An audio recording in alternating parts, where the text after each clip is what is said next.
Whoa, I wasn't even gonna record this because I have like 4 videos, 5, 6 videos worth of footage that I've recorded and haven't edited together. It sure takes a lot longer to edit life than it does to experience it. But fuck it. One day build, Baharroth, the brand new model if you're living in the year 1996 or so. Proof, the Games Workshop writes all of the best rules for all the new units. They definitely have the ability to predict what units will be good and write the rules accordingly based on their latest product release cycle. That's why I wanted to make the model that no one can buy, the best thing in the whole codex. Here's our boy, Baharroth. I'm sure this is what a lot of Baharroths will look like pretty soon. This is the only Eldar model with big bird wings that was made after the year 2000, to my knowledge. So we're gonna use him. Here's a Wraithblade sword. I was gonna use a Banshee sword, but Baharroth's sword is actually fucking huge, partially because he's like a 90s super extra heroic style model before proportions got a bit more spindly. Here's a Banshee sword. I feel like it could work, but the big one looks cool. Head, I'm not sure yet. Here's are some of the bits I found. There's some old like Empire Knight heads and this feather from an Empire horse that I'll probably incorporate in. And then the rest is from like modern plastic kits. My poor impulse control has gotten the best of me again, so I've been buying a lot of Eldar product just spontaneously lately. I couldn't even tell you what I own or what's in this apartment. I know I have a lot of Dire Avenger bits though, so I'm probably gonna start with those and use whatever I have left from the Banshees, who didn't really give that many extra bits, so it's pretty slim pickings at this point. So here's where we're at currently. I should probably let things dry before recording and moving them around. Oops, maybe I should just wait, whatever, it'll stay.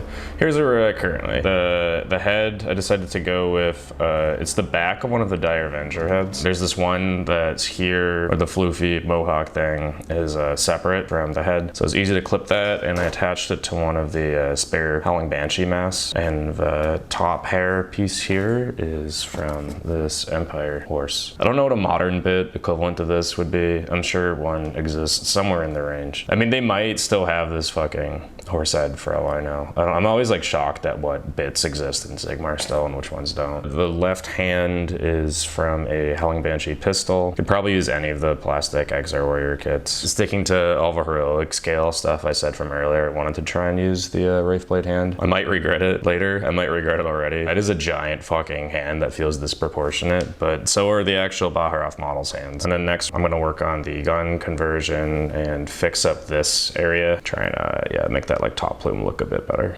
Here's the boy now. Here's where we're at. What'd I do? Wraithblade hand, too goofy. Cut that, put the original hand back on, cut the top of the Wraithblade sword and the bottom and glued them where the Howling Banshee pistol was. I used one of the Wraithblade like crotch plates on his head. I was gonna paint these like, I was gonna keep them as cloth at first, but it's kind of absurd the more I look at it. And then I was debating painting them to just look like metal. Like he has a big, silly, vertically inclined hat, sort of like, who's that Drukhari character? Kind of like Vect, but I think that might be too much now, and I feel like I'll clip them soon, but I'm not positive. This loincloth thing is from the Dire Avengers, question mark? Yeah, this is a Dire Avenger bit. I took off all like the Scourge details that make them look more Drukhari-like. There's a bunch of like spikes and talons and weird backpack tube things, Bane style, singed from League style little capsules that are hanging out. They definitely felt too Dark Eldar. Gun is a Dire Avenger gun. Put one of the the top of one of the Wraith Guard guns up here. This thing is a shuriken pistol that I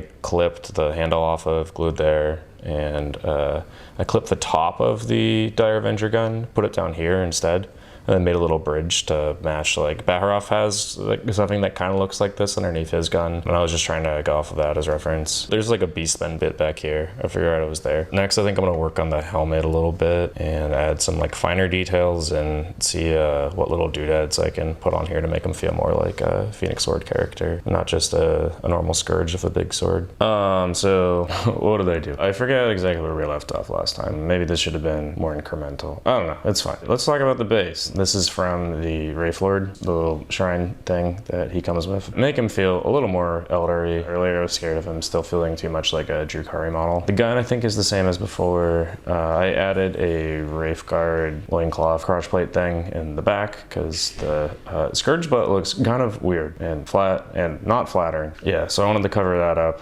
because models do have backs. I forget sometimes, but they do. Oh fuck, this got bent. The sword will get fixed. The head is probably the craziest, most ambitious part of the past stage. So yeah, I clipped off the dangly bits from before and replaced them with, I don't know what these are. I think they're from like Guardian backpacks. And then this right here is from the Wraith Blades. There's a bunch of like gemstones I added. This one is from a Howling Banshee arm. I literally just like clipped off the rest of the arm to keep only that gemstone. I destroyed an entire arm for this gemstone. And then I cut off the back to make it thin and able to fit inside that little slot there. And this one up here is from one of the Guardian like grenade packs that they have. I clipped off everything that wasn't the gemstone, cleaned the edges, and then glued it right there. I'm gonna prime him just so you can see like conversions like this, especially when there's like painted and non-painted bits combined, like always look way better when they're primed. I'll do a quick pass with like an airbrush just to show how, I don't think I'll like paint him today. That seems too ambitious, but yeah, I'll at least like start so you can see how he's gonna look.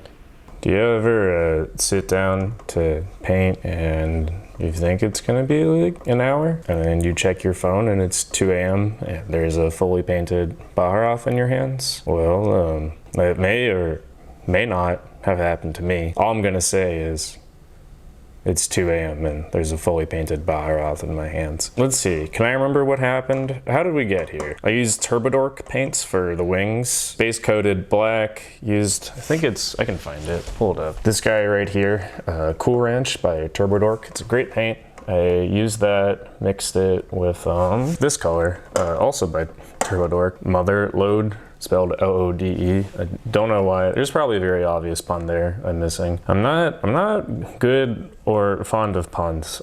People always think I will be, and I'm not. I don't get them. Because I have generally like comedy prone, sad, ironic demeanor. So it's just, my friend Ben is very good at puns, and I like his. But generally I'm not a pun guy. Anyways, this doesn't matter. I used Cold White by Vallejo to airbrush the wingtips here for the brightest highlight. I like this white. It's very, very pure white, and as the description entails, it's cold.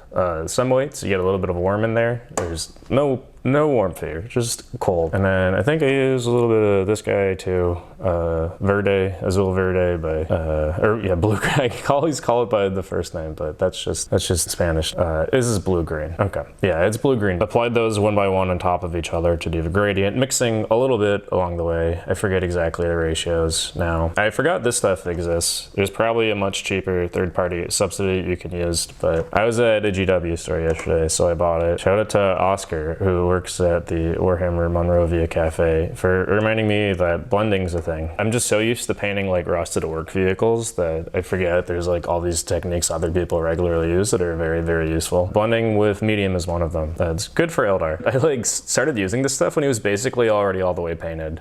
But I got to use it a bit, mostly for like a glaze on the wings here. I used just like a dark blue and then mixed this with it. And then I went back on the blade and then did some of the non-metallic metal. I wish I started using it earlier and used it on all of it. It probably would have looked a bit better, but I'm still happy with how this sword turned out. I think the non-metallic metal looks fine here. I used Dark Net by Turbodork for the armor at first, and then did some airbrushes of some other stuff on top, and then painted on a lot of like white highlights at the end too. Spirit Stone Technical paint for all the gems. Decals are decals. The rest is pretty straightforward. It's just a lot of like careful dry brushing and blending with water and this medium for some of the non-metallic metals, and just doing glazes of blue in all the recessed areas. The base, there's these like little cherry blossoms on the base. I don't know if you can even see that, but yeah, you can just get them on Amazon, I think, though, for like pretty cheap. Like literally do a search for like cherry blossom Warhammer on like Google. It'll pop up as one of the first results. Flowers are from probably Green Stuff World, one of those companies. You can get equivalent flowers from like a model train store.